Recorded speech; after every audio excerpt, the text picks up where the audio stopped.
Welcome back to another episode of Come Over for Dinner. I'm so glad you're joining me today. I have gone all the way to Texas to interview a very special guest. She's known me for my entire life. Her name is Marinell Booth, and she is the wife to Pastor Randy Booth. He has been a pastor for nearly 40 years, making her a pastor's wife for nearly 40 years. So she is an excellent hostess. She has 3 children and 17 grandchildren, another one on the way, so 18 grandchildren. She's an expert seamstress, cake decorator, and just has so many talents. Stained glass windows are in there too. I'm looking at a stained glass lamp that she's done above her table. She is just very creative and does many beautiful things. She and her husband run Covenant Media Foundation. He is the director and she is the office manager. Randy has written many articles and books over the years and has been encouragement in the Christian walk to many, many, many people, and was my pastor. He actually married me. So welcome, Marinell. Thank you. I'm so glad you're joining me. So you have lived in Nacogdoches, Texas for how many years now? We moved here in 2000, so we've been here 22 and a half years. When we knew you as a young girl, we were in Texarkana. We lived there for 22 and a half years. So it's hard to believe that that was that long ago. Yes, and time flies. Time does fly, especially the older you get. Yes. So. Well, Randy was a roommate in college with my dad. And Randy and Marinell were friends with my parents growing up, and I'm pretty sure my mom gave you credit for teaching her lots of things.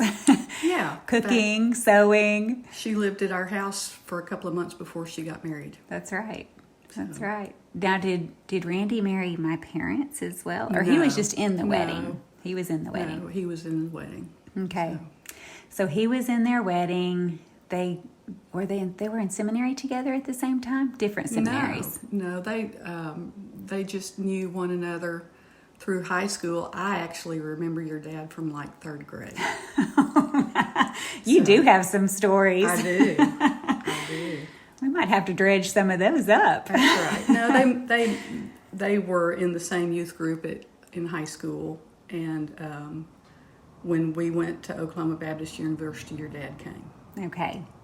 And then we only were up there for a year, but your dad remained and pursued your mother there and went on. Yes. So she has known me for, like I said, my whole entire life. She taught my mom many things. And then years later, when I was getting ready for my wedding, I actually made my wedding dress with Becca Wilson at the time. And it was a fun project we worked on while we were in college together, but hadn't quite finished it. And so when I came back home to get married, Marinell was the one that helped me finish it. Well, I say helped. You probably actually finished it while I was, having starry eyes towards Brian. And Now, I remember teaching you to sew. I still have a baby quilt. And the funny thing about teaching you to sew was that you called Ruth and you said, Marinell's teaching me how to sew. Here's the pattern that I got. Here's the fabric I got. And Ruth had started teaching herself how to sew, and she'd gotten the identical fabric and patterns. Are you serious? I don't remember that. She had, because you apparently described you bought this green wool, and you were trimming the cuffs with black, and you bought black buttons to go down the front, and she'd done the same thing. Exact same thing. We hear so many stories like that we forget, or she remembers one, and then I remember a different one. That has happened so many times. So by now, I have an identical twin. And there have been times we bought people the same presents, like the same gifts. The strangest one was when Zach Ramsey, he was going through cancer treatments, and I made a gift. Well, I was far away at the time, I think, because I remember mailing it. And I made a gift box, and she was the one that mailed it. I had a gift bag for the hospital, and she had mailed something. And later he told us we sent the exact same crossword puzzle book. That's funny. And it's so funny because I remember standing in Walmart. This was pre-Amazon days.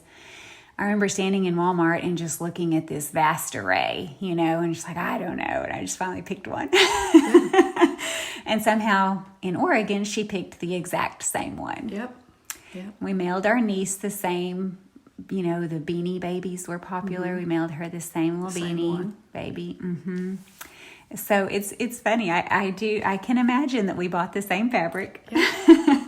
We don't feel each other's pain, just in case. We've been asked, if you pinch yourself, if you're mad at your sister, do you pinch yourself? No, that doesn't work. Yeah. You have a lot of hostessing opportunities, I'm sure, being a pastor's wife. Tell me about a menu you might serve. Either I know you probably make it just for your family, but especially if you're serving a crowd, what is something you might go to? Well, I have pulled out a few things for this discussion, starting with a green salad. I had a friend that made this wonderful salad, and I asked her for a description of what she usually looks for, and she'll put a crunchy lettuce in with a spring mix so that you have the variation of what's going on there. She always puts purple onions in there, whatever kinds of tomatoes that you'd like. Any variety of nuts, if you are certain that your guests are not allergic. Mm-hmm. Same with cheeses. You could change the cheese to whatever the sort of meal you're planning. So if it's a Spanish meal, you would use a Spanish cheese or whatever it is. And then she always puts crumbled bacon in there. This is my kind of lady. Fresh crumbled bacon, and a lot of times boiled egg. She'll put that in there. And so then I asked her, I said, well, what about your salad dressing? And she said, she said, you're going to laugh. She said, I use a big glob of mayonnaise, not salad dressing. I use a big glob of mayonnaise. And then just before I'm ready to serve my salad, I pour an equal amount of that warm bacon grease in that salad. Okay. And it was wonderful, and you're just going, okay, that's... Well, if you think about bacon grease taking the place of olive oil. It is. I mean, olive oil is a fat. But you have all that super flavor. But the flavor would be amazing. The flavor's amazing. It means that you don't have a great salad left over for the next day. That's true. But I've eaten that too, and it's still pretty good. It's still pretty good. I do kind of have also, though, a go-to salad dressing, because I prefer to make salad dressing than to buy it. Mm-hmm. And pretty much it's equal amounts of oil and vinegar, a little bit of sugar, or you could use honey if you want to, and then salt and garlic salt, celery salt and garlic salt. And it's good. And I keep a variety of olive oil flavors and balsamic vinegars that are different flavors, and kind of mix them for whatever mood I'm in, or whatever I have in the cabinet that I'm going to be putting with it. So, I've got a fig one a fig vinegar that I've used lately, and I've chopped up dried apricots in my salad. Or, it's fun to use a variety of things. And one thing that we discovered recently was the red pepper infused honey. Oh, I have not tried that. Yeah, so when you are sweetening your salad dressing, if you choose to you can use honey, and the pepper infused honey is really, really tasty. It's not super hot, but it finishes with that pepper, and it's really nice. That sounds delicious. And you bought that just at your regular grocery store? Regular grocery store. The first time I got it, it was at a specialty shop, but then we found it at the grocery store. Okay, I'll have to look for that. Because usually with this homemade salad dressing, you're often doing a little bit of honey or a little bit of... sometimes you're doing a little bit of sweetener. It somehow. Mm-hmm. And that's that a would good make option. It delicious. I'm looking at her collection of vinegars and oils, and there's just so many things that would be kind of inspiring if you were making your own salad dressing. Besides the fig balsamic, there's a cilantro and roasted onion olive oil, an herb olive oil. a leek olive oil, a raspberry vinegar. This is making me want to get in there and just be like a mad scientist and start figuring out how to use these. Blood orange olive oil. Is that the one you said was one of your favorites? No, I haven't used that particular olive oil. I guess I have already, but I had blood orange vinegar. Okay. And I've bought multiple bottles of that, and it's really tasty. And you mix that with an olive oil and then your salt and pepper. And oh, that sounds really good. Okay, so you do a delicious salad. What goes with your salad? In this case, my main dish is French onion stuffed pork loin. We made this not long ago. It's not pork tenderloin, it's pork loin, which is a pretty inexpensive meat. Doesn't have a lot of flavor, and it sometimes tends to be dry. Okay. But this didn't finish that way. I bought the pork loin at Sam's, and my recipe uses about half of that, so about 3 pounds of pork loin, and you butterfly it, and you spread it with olive oil and Italian herbs and salt and pepper, and then you fill it with Gruyere cheese and caramelized onions. Okay, that ramps it up to very flavorful. Yeah, and when I looked at the recipe, the caramelized onions is what said, okay, I'll try it. I've got to do that. And it's wonderful. You roll it back up like a cinnamon roll and you roast it, and the meat was not dry, and you had those onions inside of there. We did it a few weeks ago for a wine tasting. Our church, actually 2 families from the church, have done a wine tasting around Valentine's Day for the past 18 or 20 years. The wine is selected, and then we do heavy hors d'oeuvres with it. And so I had already looked for my recipe and found this, and we paired it with a wine, and I don't remember what it was, but we went ahead and got pork bouillon and made a thin gravy to go with it, just in case it came out a little bit dry. It didn't, but we used the gravy anyhow. It was really nice. It was a hit. It was a keep and make this again recipe. It was a keep and make it again, and it is a little bit of trouble. It's not going to be one of those fast things that you do for your family, but if you have a special meal coming up, it's worthy. Exactly. So that sounds wonderful. It's really good. And so we served that. I was looking for the wine tasting. We generally serve something in addition to it. They're only getting small portions, but I wanted something to go with it. So I chose to use couscous, and the recipe I found has pistachios and the dried apricots in it. Sounds delicious. It's really tasty. It's got that and a little parsley and lemon juice. You end up putting olive oil on the couscous, and just before you serve it, either at room temperature or a little bit warm, you add lemon juice and your parsley and pistachios. You don't have to chop the pistachios, and Just you only have to chop there. that. And I think it's got a little bit of red onion in it. And it's really tasty. Yes. So with my pork loin and my couscous, I would probably do some asparagus or some other green vegetable, just plain, to go with it. I'm not a baker, so I wouldn't bake bread.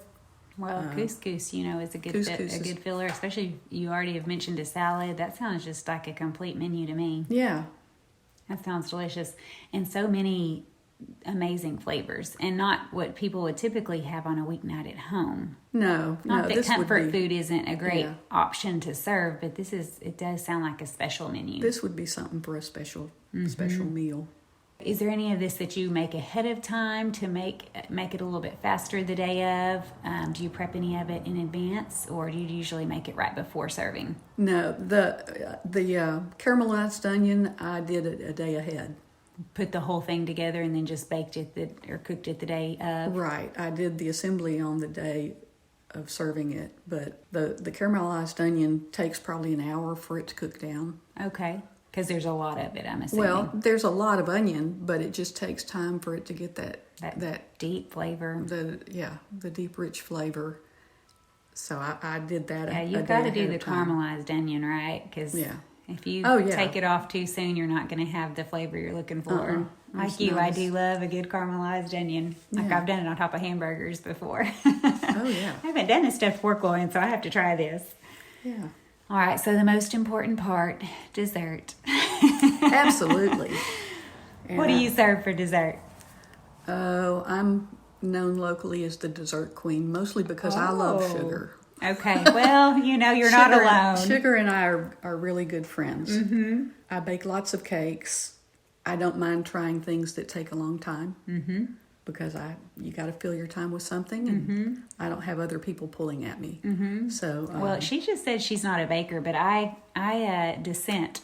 I'm not a bread baker. Not a bread baker, but you do make some amazing sweets. Sweets are my thing. So in this case, I've chosen to share a chocolate oblivion truffle torte. Oh, wow. Somebody years ago, I went to a friend who had worked at a chocolate truffle shop in high school, and I really wanted her to teach me how to make those truffles.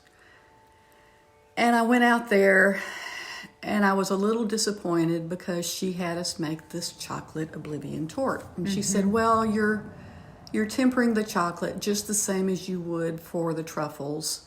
And this is similar, and I will give you the recipes for the truffles. Well, I really wanted to see her shape the truffles, and I wanted to see her dip them. Yes. Because hers look just like they would be in a case. It's something that you're buying for $3 each or something. And hers were absolutely gorgeous.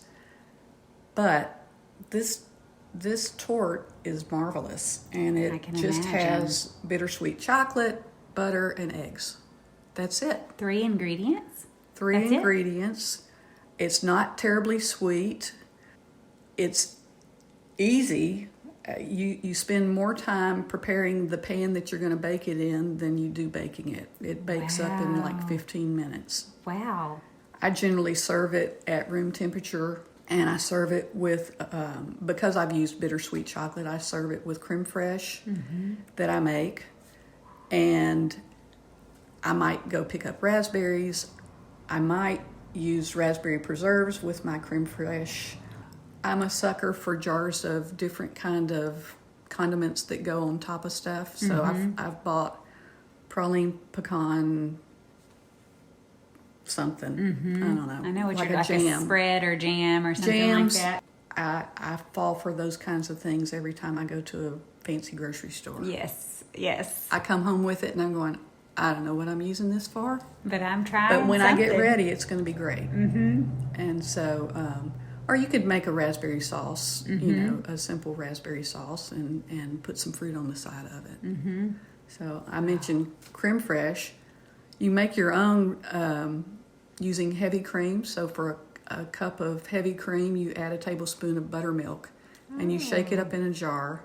And you set it on the top of the refrigerator. You have to do it a day ahead of time. Okay. And then the next day when you come back, it has thickened like sour cream. You could use it as sour cream. You could use it savory in a potato or whatever you wanted to do. But I put just a little bit of sugar in it and some vanilla and can use it for dessert. I don't think I've done that before. And that sounds so easy. It's very easy. You don't have to whip it like you would the whipped cream. And it's a very creamy texture. Again, I serve it close to room temperature. So you, overnight, it's not in the fridge. You said it's on top not of in the refrigerator. So I guess it percolates or whatever it does. And somehow turns itself into what it's supposed to overnight. If you weren't using it the next day, after about 24 hours, or do you just pop it in the refrigerator until ready to use? In fact, I've got some sitting on the counter right now from about 10 days ago. So you can taste it. Okay. And say, I'm getting a spoonful on the way out. That's right. So how long does it keep? I guess at least 10 days. Well, you check the dates of your ingredients of the cream and the buttermilk. Sure. And so as long as you're within those dates, you're good. Okay. And probably a little bit longer. But fun. It's good. What would you serve to drink? Just some black coffee, or what do you serve to drink with dessert? With the dessert, probably coffee. Okay. Coffee or port. I have a bottle of a red wine that's a dessert wine sitting here that is finished with chocolate, And because this is chocolate, I probably would not serve it with that. That makes sense. But a good port would be really tasty with it. Oh, that does sound delicious. So do you pick out the port, or does Randy pick out the port? I wouldn't know how to pick out a good port. Have to ask an expert. I stink at choosing wines. I know what we've had, and I look at the labels. Oh, that's good. Or generally I go, well, with my beef, with my big piece of beef, I want a Cabernet Sauvignon or something peppery, or I know a little bit just about a teeny bit, but how to pair. I don't really know. Well, a lot of times if you go to a wine store, maybe that's more locally owned, or I don't know. I've had more luck with ones that are a little bit smaller, and the owner works there and is really invested into their store. I've gone in and they will just spend all kinds of time talking to you about what goes with what. They'll ask you what your menu is and tell you. It's just so helpful if you have somebody like that in your town.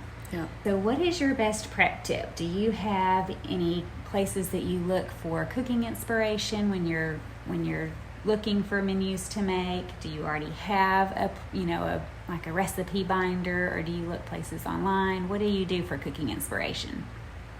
I have some tried and true recipes that I use. I always like trying something new, and I've had pretty good luck with Pinterest. There are some stinker things on there that you're going, I tried this and it was an absolute failure. But I maybe because I've lived so long, I can look at a recipe and figure out whether it's really going to work or not. Yes. And generally I try a recipe and follow it exactly to start with, and if it's a keeper, then we start modifying it and changing it up to whatever we like and whatever works. So I will say, in having company over, I have learned it matters what you serve your guests, because there are some of your friends that are just mashed potatoes and meatloaf people, and they're not going to be impressed with all the time you took to do the other thing. Right. In fact, they might think this is awful, and why would anybody eat this? Where is the mashed potatoes? Where is the comfort food? Where are they? And we've served food, and when you're cleaning up later and you find out they didn't eat very much, you're going, I really don't want to waste my good food on somebody who's not going to appreciate it. And that may sound snooty. You kind of have to read your crowd, though. But you have to know who you've invited. You have to know for sure that they like all kinds of things. So we generally ask people if they're allergic to this or that, or if they just would never ever eat that, or whatever it is. Right. What are your food aversions? Yeah. What will you never ever You don't eat? want to serve spinach salad if they will never touch spinach in their life. Yeah. What about a shopping or cleaning tip to get ready? Well, I try to clean as we go, and so that when my company arrives, the kitchen is clean. And then generally, clean up afterwards is no big deal. And you're just throwing the dinner dishes in put it in the dishwasher. And the times that I end up using crystal are I have my mother's fine china. I don't let anybody help me with that. Not because I'm so worried about it, but I don't want, if they broke it, I don't want them to feel guilty about it. They would feel so bad. They would feel awful, and so I just we just do it. Do it later. And we've got it taken care of. With your fine china, do you ever put? I know some dishwashers say gentle china cycle. Is that anything that you would use? Because what I've heard is it's less about the hot water and more about the harsh detergent on a fine china. Like the detergent that you use, a pot or liquid, would be, especially if it had like a silver rim or gold rim, it would be a little too harsh for that. Yeah, my mom's china is from the 1950s. Oh, wow. So no, I don't put it in the dishwasher. I think I did a time or two, and then I just decided it wasn't worth the risk. Worth it? And just then in case. I got married in the early 1970s, And I had a piece of china that I had selected from then that I did put in the dishwasher a few times, and it had a gold rim. And whatever the detergent was then, it did take the gold off. And so I'm not going to do that. Yeah. So, yep. I hear you. Not worth it. Not worth it. China is very expensive. All right. What is your best advice for showing warm hospitality to those coming into your home? How do you make your home feel warm and welcoming? And I guess how do you just prepare to receive guests? I think our home it's clean, it's neat, except for behind the doors that we close. Close the door. Close the doors. The ones you don't want seen. The rooms you don't want seen. That's right. But I try to not make a big fuss about things. You put off your own vibes, and if your guest perceives that you're uptight about it all, I think that's probably not a good thing. And so we've gone to some trouble to do it, but we've been doing it for so long that it has come natural. We have always had guests in our home. Some of them stayed for a month or two. Some of them stayed overnight, and you never ever saw them again.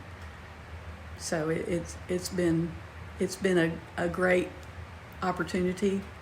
One of the things that I regret that we haven't done is that we should have had a guest book.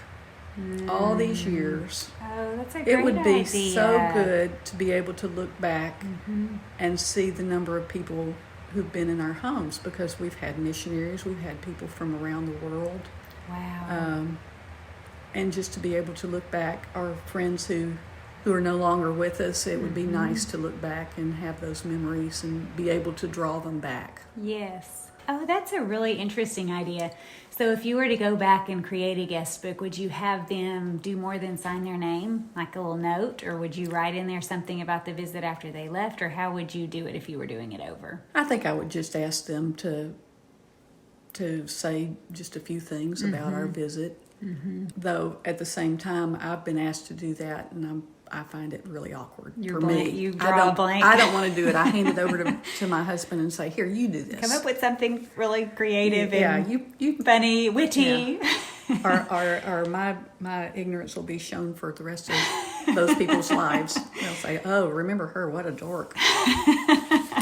Look at this comment she wrote 30 years ago." Who can believe that? Yeah, there is a lot of pressure there. It's kind of like when you walk into a wedding and you sign the book. Well, no, weddings actually, you just sign your name. But I have been at a reception where on the way out, you're supposed to sign a piece of advice. And I always have that thought of like, you need to tell me that ahead of time. I would come prepared. So I could think about it. But just like on the spur of a moment, all these things are whirling through my head. I'm like, how do you condense it down to just one or two sentences and it just be something that is so meaningful? And maybe I should just always have something in my back pocket. Maybe so. Always on the spot advice for whoever asks. All right. What is your must-have kitchen item and where can we find it? Mine is a one-of-a-kind item. Okay. So we can't find it, is you what you're saying. You're warning us ahead of time. You can't have it. We will try to restrain from envy. I know how you can find it, but my must-have thing is my husband. Okay. We can't have him. You can't have him. When our children were home and when they were small, I did all the what I call utilitarian cooking. He was busy. He held more than one job for a while. And so I made the spaghetti and the Mexican casserole and the whatever it was. He always grilled whatever if we were having hamburgers or something. But the last 20 or so years, since we've been able, once your children leave, you get to cook, you get to eat better, better quality foods and more of a variety. He likes to cook. So find somebody, if you're not married yet, find somebody who loves to cook. And he will help you in the kitchen. He will help you in the kitchen. He uses way more dishes to do it than I do. But if you're not cooking, but if I'm not cooking, I made a deal. He said, Mm-hmm. I said, if you'll cook, I'll clean. Mm-hmm. And so that's been a great help. But it seems like when we're preparing to have a nice meal and have guests over, we know our jobs. We get in there and get it done, and we do it together. Oh, it's so fun. And it's a good time. Then generally I get told, thank you so much for all the work you did. And he stands there and he's quiet about it. And so I get credit for things I haven't done. But it's made it a lot easier because he stepped in and jumped in and helped with all the tasks. Yeah, we do it together. I generally plan the meals and he implements them, especially the busy. Generally, he does whatever the protein is, and I make sure that all the side dishes come together. Very good tip. For those of you who have a husband, grab him and give him a job, and tell him what a wonderful job he's doing. That'll go a long way for him wanting to do it again. For those who are not married, get you a husband. Get one that for likes your must-have kitchen item. For your must-have kitchen item. One who likes the kitchen. Yeah. Part of your questions, the list. That's right. Do you like to be in the kitchen? Yeah. In all your years of hospitality and hosting people in your home, is there any kind of story that has come from that? A funny story, a horror story that you can remember? As far as I know, I don't think we've ever had any particular catastrophe. We have served the wrong thing to some guests before, in that they didn't care for what it was we were having. No, allergic reaction or anything. Nobody ran for the antihistamine. Right. But no, I really can't think of anything like that. Okay. That has occurred. You never know. Not that it hasn't happened, but it's just it could have been such a dark time that you sheltered your memory from it. I choose to forget that. I do think. I think one time we had been given some fish, and we served it to guests that were not close friends, and then it turned out that they became ill later. Oh. But I don't know if it was our fish or what it was, but I'm going, sorry. Right. The rest of us ate it and we're fine. We're okay. I don't know. Maybe you had a sensitive stomach and I'm sorry. Or it could have been that they were exposed to a stomach virus at some other point, and it wasn't your fish at all. Wasn't our fish. Who knows? Yeah. Yeah, it's funny when stuff like that happens, when it's half the group. My husband went recently to eat at a restaurant with multiple family and friends, and 3 of them were sick within an hour of eating at the restaurant, and then everyone else was fine. So it's well, what is the common thread? Yeah. Was it a common thread at the restaurant? You'll never know. It's just never something you'll never discover. So no. All right. Well, thank you so much for being on the podcast and for sharing all of your menus. This complete menu is a very special one, and I am excited to recreate it at my next special event, whatever that is. And for sharing all of your tips towards warm hospitality. I do encourage those who are listening to go to comeoverfordinner.com to find all of the recipes and must-have kitchen items. There's a store there. Anything anybody recommends. I guess I can't put a picture of your husband on the store. No, but you can't get one of those. The other, the past episodes, all those items are on there where you can find them and see what we've been talking about. Thank you for joining me. Until next time.